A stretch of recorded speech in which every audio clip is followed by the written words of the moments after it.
Hi, it's Steve. Today we'd like to show you how to change the shock absorbers on your front load washer. It's a really easy job. All we're going to need is a number 2 square head screwdriver or a number 2 Phillips screwdriver. We'll also need a 5/16 nut driver. You may require a 1/4 inch nut driver. We'll also need a 1/2 inch or 13 millimeter deep socket. And we'll also need a pair of pliers. Let me show you how we do it. Now before we begin this repair, the first thing we'll need to do is to disconnect power to the washer. So pull the plug. And next we're going to remove the lower access panel using either our number 2 square head or our 1/4 inch nut driver.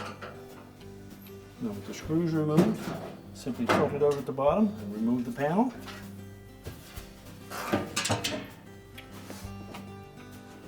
Now our next step should be to remove the pump. So we'll begin by removing the clamps on the hoses. Just slide the clamp up the hose far enough that we can release it from the outlet of the pump. Now there may be some water in that drain hose, so you need something there to collect that.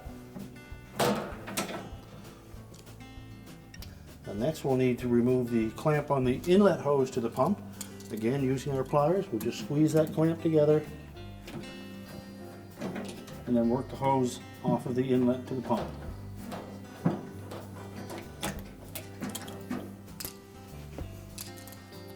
And once we've done that, we'll remove the 2 mounting screws on the bottom using our 5/16 nut driver.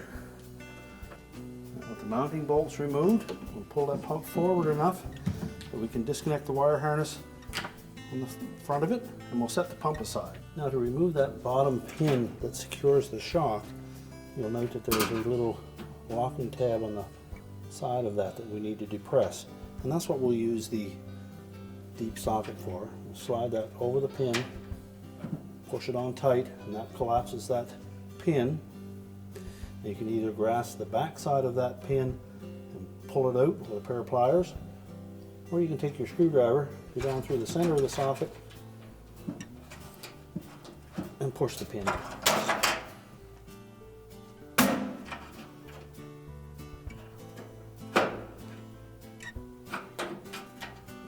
Now on this right-hand shock, you may run into an obstacle with the motor control board that's located directly behind that pin.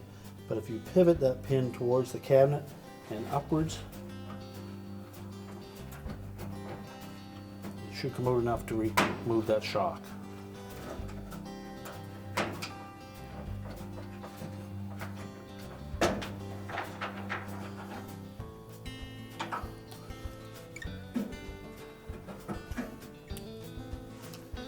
And then we need to do the same procedure on the top.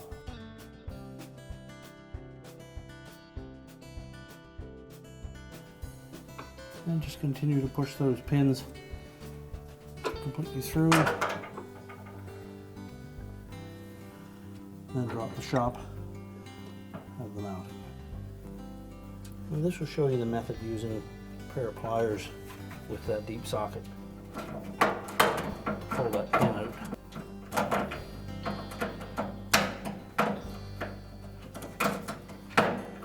Now when installing the shocks, we want to make sure that the end that has the bushing in it with the flange is the end that we start to pin through. Now we're going to put the pins through from the back side.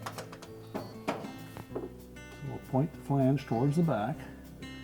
Now on these upper ones, you may need to just gently insert a pin part way from the front to hold it in position, and then push the pin from the back.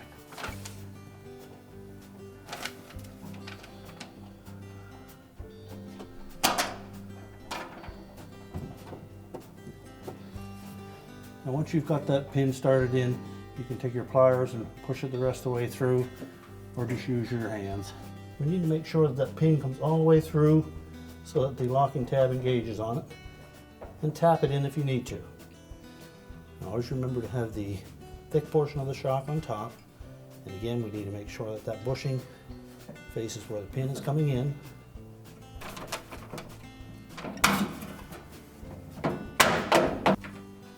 And just make sure that locking tab engages properly.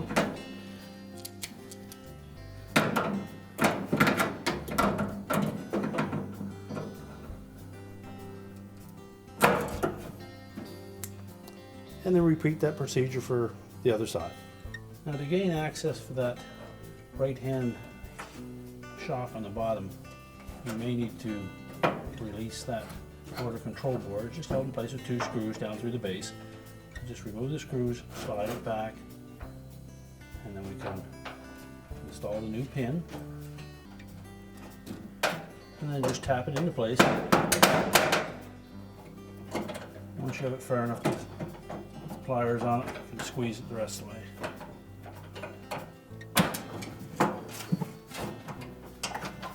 Just make sure that locking pin is engaged. And we'll reposition that motor control board. Make sure that tab goes into the little opening in the base of the cabinet. Pull it forward and then reinstall the screws.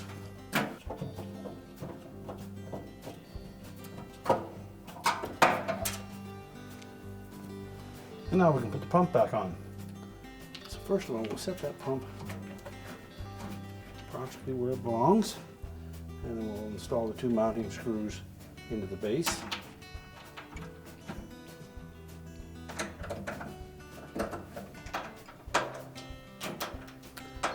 And tighten both of those securely. Reconnect the wire harness to the motor, making sure that the locking tab engages. And then reinstall the protective cover.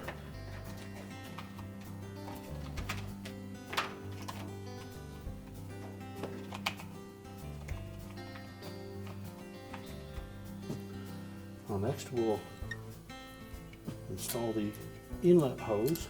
Now perhaps the easiest way to put the inlet hose on the pump is to remove the clamp first, slide that over the inlet portion of the pump,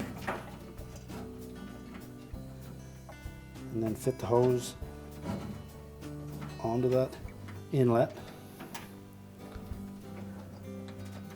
as far as you can push it on. Then we'll take our pliers and we're going to squeeze that clamp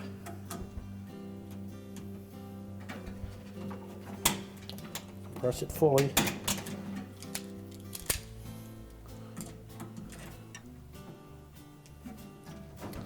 Then while holding that hose tight onto the pump, just remove that clamp back into position.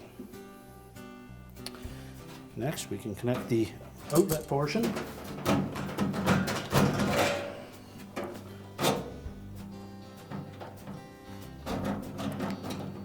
Fit that all the way onto the outlet nipple on the pump.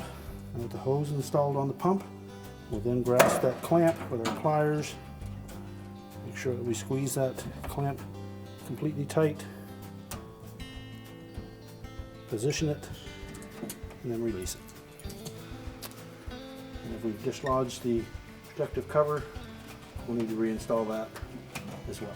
So we'll take our front panel and we're going to take these 2 locating pins, line them up on the bottom of the upper front panel.